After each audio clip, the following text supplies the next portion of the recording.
Bon voilà, je me rends compte qu'on avait terminé pour la brosse à dents. En fait, c'était pas compliqué, c'était peut-être un peu long.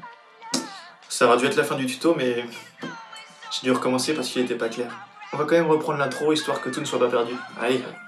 J'espère que vous allez bien. Oh. Salut tout le monde, c'est Baptiste. Aujourd'hui, je vous propose d'entrer un petit peu dans la technique avec After Effects. Et on va réaliser ça, regardez. Je vais jamais arriver à l'heure.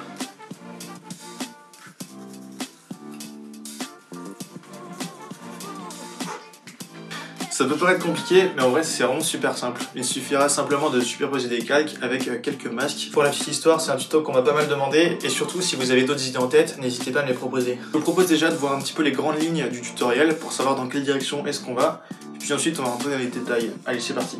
Pour voir un petit peu comment ça marche, on va récupérer un ancien projet. On va simplement faire ça. Par de ça, c'est plutôt simple en fait. Regardez, on a des petits bâtons qui viennent tenir avec un scotch des objets. Et notre objectif en fait, ça va être de supprimer le bras, supprimer cette petite tige et surtout de supprimer l'ombre qu'il y a derrière. Parce que là pour le coup, si on arrive à supprimer le bras sans supprimer l'ombre, c'est pas ouf. Donc pour réaliser ce genre d'effet, on aura quelques prérequis quand même. Ce sera dans un premier temps d'être sur un plan stabilisé. Donc soit d'avoir un trépied, soit de venir appliquer un tracking. On aura besoin d'avoir une lumière qui sera homogène sur toute la vidéo, c'est-à-dire qu'il vaut mieux qu'il n'y ait pas de variation de lumière avec le soleil, des ombres qui apparaissent à certains moments, n'importe quoi. D'ailleurs voilà, un autre prérequis, éventuellement pour éviter de vous casser la tête, c'est de limiter au maximum les ombres sur l'arrière-plan. Et en fait, vu que c'était assez long à faire, en tout cas, au niveau des chargements, j'ai préféré dans un premier temps faire la brosse à dents, ensuite j'ai sorti ça en vidéo, puis je me suis occupé du peigne. D'ailleurs, pour le parfum qu'on voit à la fin, en fait, c'est vraiment très simple. C'est simplement une vidéo à laquelle on aura appliqué un masque. Regardez. Voilà, on est parti de ça. J'ai posé à côté du parfum, histoire d'avoir le reflet. Ensuite, il m'a fallu simplement appliquer un masque pour virer ce qu'il y a derrière, en fait. Ça nous donne ça, un masque qu'on aura bien sûr animé en fonction du temps. D'ailleurs, une petite astuce pour faire en sorte que le masque suive le parfum très facilement. Ce qu'on va faire, c'est faire un clic droit ici, masque de suivi. Et alors là, on pourra facilement traquer le parfum automatiquement. Mais bon, c'est pas une solution parfaite, on aura quand même des petites modifications à faire. Pour ce qui est de la projection d'eau, j'ai simplement pris une explosion, à laquelle j'ai appliqué une petite teinte, et je suis venu mettre un masque autour pour faire comme si ça se déplaçait en cône. Je vous propose de regarder un petit peu ce qui se passe pour la brosse à dents. Le premier truc à faire, c'est de venir supprimer grossièrement le bras. Donc pour ça, en fait, on aura simplement récupéré une image du fond, qu'on aura superposée à la vidéo pour virer tout ce qu'il y a à droite. Donc là, remarquez qu'on a quelques problèmes. On perd des informations sur la brosse à dents et sur la chemise. Si j'affiche ça, on perd les informations qui sont juste ici. Et pour corriger ce problème, on aura ajouté ce calque. Et en fait, celui-là, c'est simplement moi qui ai détouré en fonction du temps. Et je suis venu le mettre par-dessus pour récupérer des informations sur la chemise et éventuellement sur les ombres qu'il y a derrière ici. Ensuite, on aura fait la même chose pour la brosse à dents. Je suis venu la détourer. Là, on a la brosse à dents qui se balade. Et voilà, ça, je l'ai superposé à la vidéo pour récupérer ce morceau de brosse à dents qui avait disparu avec le calque du départ. Là. Ensuite, j'ai remarqué un petit problème, c'est que regardez, lorsqu'on vient vers la fin de la vidéo et que la brosse à dents disparaît du champ, en fait, on a la brosse à dents qui est vraiment très floue, donc c'est pas facile de travailler avec. Et surtout, on voit un petit peu la barre noire qui apparaît ici, donc là, pour le coup, ça fait pas ultra réaliste. Donc ce que j'ai simplement fait pour remédier à ça, c'est que j'ai pris une image de la brosse à dents que j'ai déplacée en fonction du temps. Et pareil, du coup, pour l'entrée dans le champ de la brosse à dents, j'ai fait exactement la même chose. J'ai récupéré une image que j'ai animée en fonction du temps. Et ensuite, les deux derniers calques ici, c'était quelques patchs, en fait, quelques petites modifications de dernière minute. Si j'appuie sur U, on peut voir que ici on a un masque qui s'anime par là. Donc c'était simplement en fait pour supprimer la barre noire qui apparaissait à certains instants. Et du coup c'est pareil pour ce dernier calque. Là c'est un morceau de brosse à dents que j'ai dû mettre par-dessus parce que on avait un morceau de brosse à dents qui était à moitié transparent ici. Donc voilà, j'ai dû réappliquer ce morceau de brosse à dents. Maintenant qu'on a un petit peu compris dans quelle direction aller, on va pouvoir entrer dans les détails. Allez, je vous propose directement du coup de récupérer cette composition footage, qui est en fait la vidéo originale. Et je sauvegarde. Hop là. Comme ça, finalement, on part de ça. Donc rapidement, vous allez sûrement avoir une vidéo un petit peu comme moi. Et en fait, voilà, pour réaliser ça, j'ai dû m'y prendre à plusieurs fois, histoire d'avoir le shot parfait. Hop. Et donc, ce que vous pouvez faire pour récupérer la zone qui vous intéresse rapidement, c'est déplacer ça, ou alors appuyer sur B. Et puis pareil pour la fin, on appuie sur N. Et ensuite, on vient faire un clic droit sur cette barre bleue et raccorder la composition. Et du coup, on récupère que cette zone-là. La première chose, c'est donc d'avoir un arrière-plan sans rien devant. Donc on va par exemple se placer ici à la fin. Et je viens dupliquer la vidéo. Et je viens faire un instant, puis geler l'image. En fait, ce qui se passe avec ça, c'est qu'on a bloqué la vidéo sur cette image. Et ça, on peut venir le mettre en arrière-plan et veiller à ce que le fond apparaisse derrière toute la vidéo. Et ensuite, on va pouvoir précomposer ça. On va le renommer en fond. Ici, d'ailleurs, on peut venir l'appeler vidéo. L'étape qui suit, c'est simplement supprimer le bras et son ombre. Donc pour ça, on va simplement appliquer un masque sur notre vidéo en utilisant l'outil plume et on vient tracer ça ici. Donc n'hésitez pas un petit peu à dépasser sur la chemise pour vraiment qu'on puisse supprimer toute cette ombre juste là. Et bien sûr, un masque qu'on va mettre en mode soustraction. Comme ça, on garde uniquement cette partie. On va venir appliquer un peu de contour progressif, histoire que ça soit pas trop brutal à ce niveau-là. Par contre, on a un petit souci, c'est que regardez, à l'entrée et à la sortie, le personnage passe devant le masque. Donc ce qu'on va faire, c'est appliquer des images clés simplement. On vient animer ça, et lorsqu'il rentre, on va venir déplacer ça. Je suis en train de voir là que la couleur du fond de notre vidéo est différente de celui de l'image. Pour régler ça, on va simplement venir appliquer un effet de courbe sur notre fond. Et ici, avec ça, on pourra modifier les couleurs, par exemple ajouter du vert, supprimer du rouge, etc. Et pour la luminosité, on va simplement se mettre sur RVB et on va rabaisser ce point-là. Donc par exemple, on se met à un endroit qui colle bien. Alors regardez un petit peu les différences, ça me paraît bien. Et là, on voit quasiment pas le masque. Et du coup, là, l'image du fond se mêle très bien à celui de la vidéo. L'étape d'après, c'est donc de récupérer le morceau de chemise qu'on a perdu, ainsi que le morceau de brosse à dents. Donc pour ça, on va simplement venir dupliquer la vidéo. Je viens supprimer le masque qu'on avait mis. Et en fait, il y aura plusieurs options. La première, c'est simplement de venir dessiner autour du bras avec un masque qu'on animera en fonction du temps. Mais là, pour le coup, c'est un peu une perte de temps. Donc ce qu'on va faire, c'est utiliser le roto-pinceau.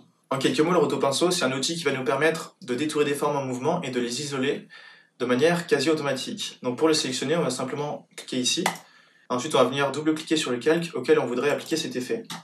Là, on se retrouve avec un pinceau.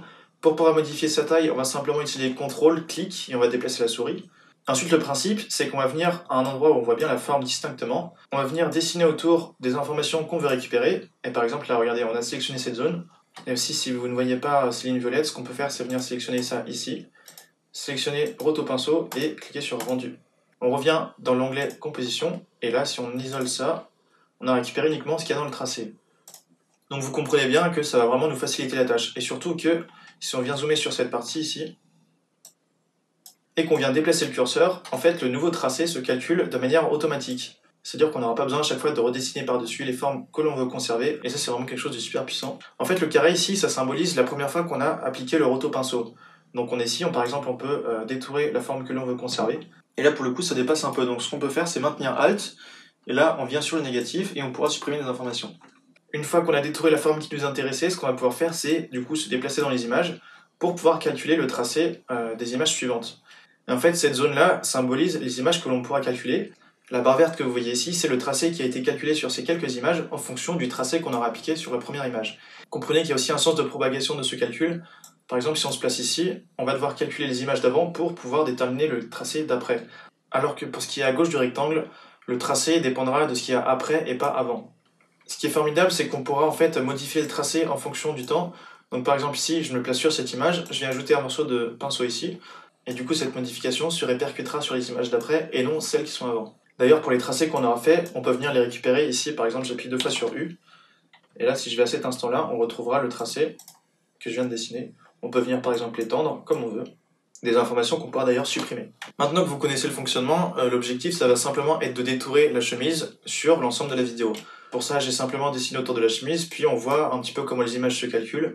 Si à un moment il manque un morceau de chemise, c'est pas grave, je reviens à l'endroit où il a commencé à disparaître, je viens modifier son tracé pour que la modification soit impactée sur les images d'après. Et aussi n'ayez pas peur s'il y a quelques petites vagues qui se forment ici parce qu'on va lisser tout ça de toute façon et on va appliquer un fondu ensuite. Là on remarque qu'on perd par exemple un peu de chemise, c'est pas grave, on vient là où ça commence à planter et puis on vient ajouter des tracés pour que ce soit pris en compte sur les images d'après.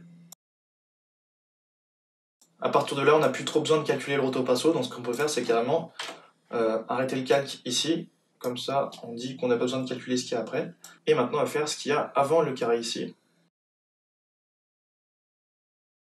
Voilà, ici on n'en a plus trop besoin, on vient débuter le calque ici.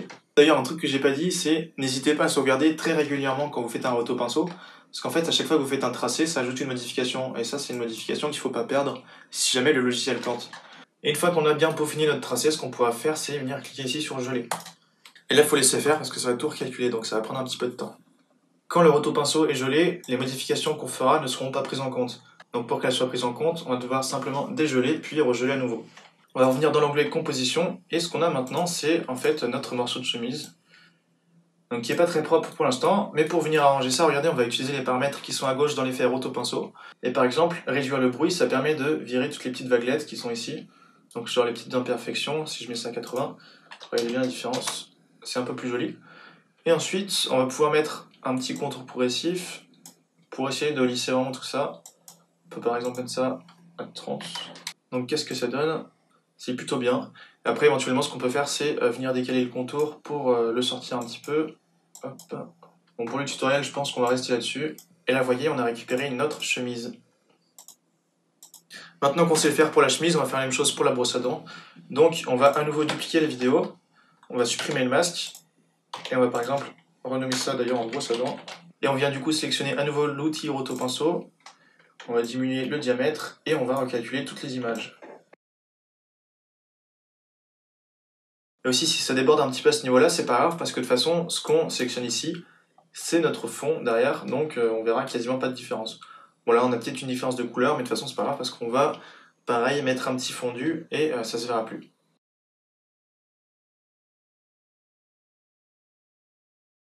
Voilà, à partir de là on a qu'à se dire qu'on n'a plus besoin de la brosse à dents, donc on va venir couper le calque. C'est la même chose pour l'entrée, on coupe ça. Et on vient cliquer sur geler et attendre à nouveau. Voilà, c'est terminé, on revient dans notre composition et finalement ça nous donne ça. C'est plutôt moche, mais c'est pas grave, on va pouvoir résoudre ça avec le contour progressif et la réduction de bruit à 80%.